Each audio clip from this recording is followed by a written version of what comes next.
In a quiet village surrounded by dusty roads, green fields, and hills that turned golden.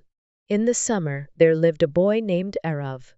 He was 16 years old and had the kind of eyes that always looked like they were searching for something more. He lived with his mother in a small clay house with a tin roof that shook when it rained. His father had passed away when Aarav was only 6. Since then, his mother worked as a tailor, stitching clothes for neighbors and shops in the nearby town.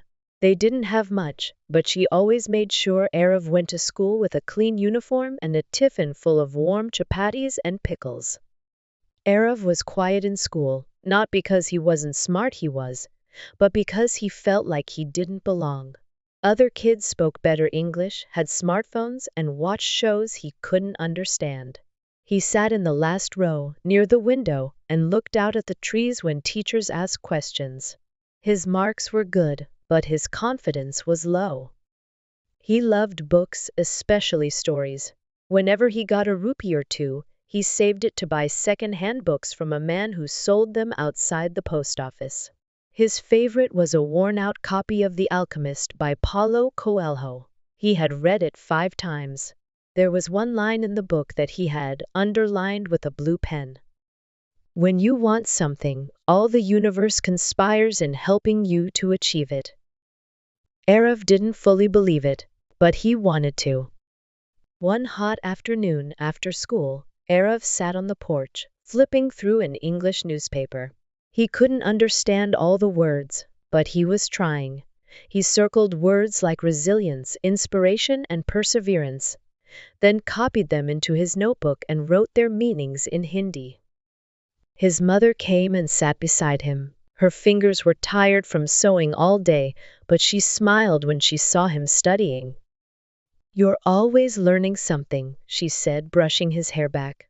"I don't understand this English business, but I know you'll do something big one day." Aarav looked down. "Sometimes I feel like I'll never be good enough, Ma. People laugh when I speak English.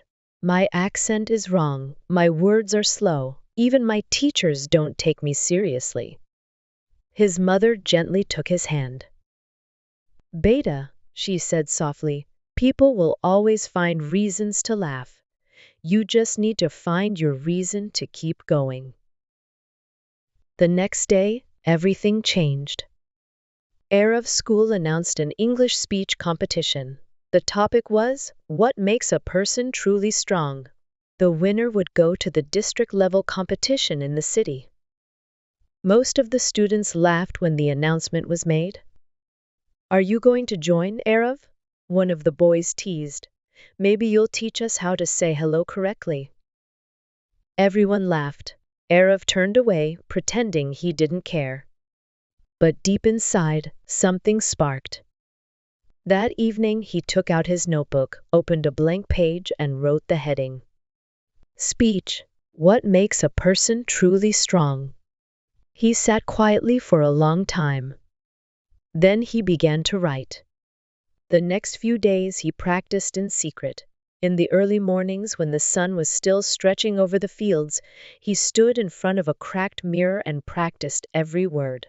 His voice trembled, his tongue got stuck, but he kept going. Some nights he stayed up late reading English articles and listening to speeches online at the village's tiny computer center. He scribbled down new phrases and memorized them. One evening, as he walked home in the dark, the electricity cut out. He pulled out his phone's flashlight and took the shortcut through the old alley. That's when he saw an old man sitting on the ground, his stick beside him, trying to find something.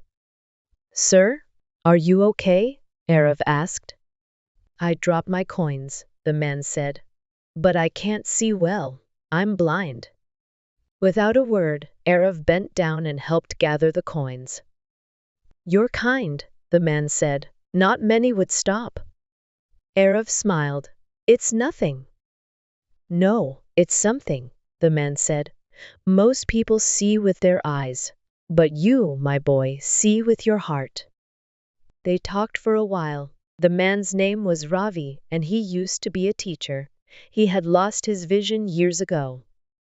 Aarav asked him, How do you stay strong, even when you can't see? Ravi replied, because I remember what I still can do. Strength isn't about what you have. It's about what you choose to keep doing, even when things are dark. Those words stayed with Aarav all night.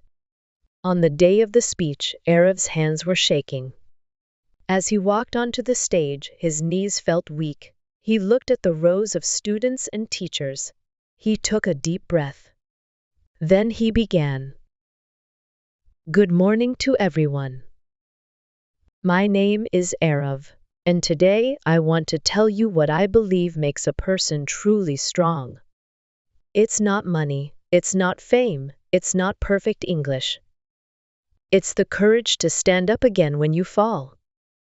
It's helping someone, even when no one is watching. It's continuing to speak, even if your voice shakes. True strength is quiet. It's the mother who works all night and still smiles in the morning.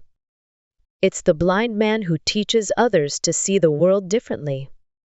It's the boy who stands here today, nervous, unsure, but still trying.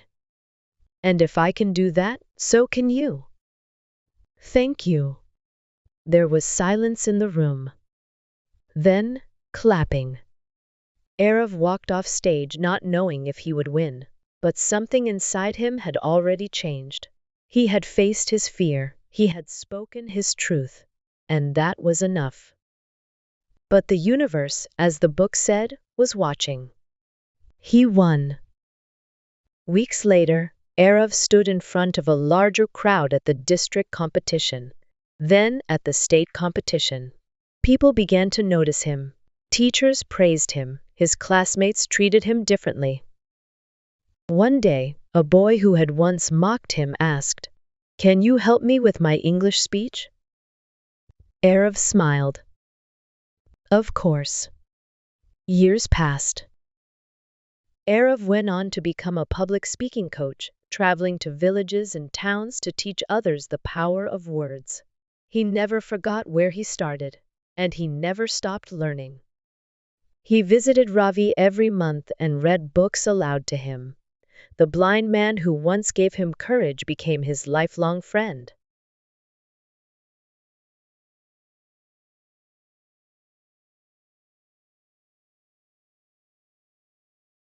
He visited Ravi every month and read books aloud to him.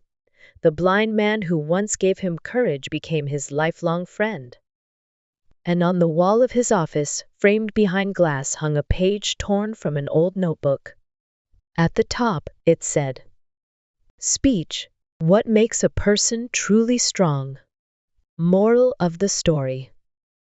You don't need to be perfect to make progress. You only need to believe that your voice matters and keep using it. True strength lies not in how loudly we speak, but in how bravely we try.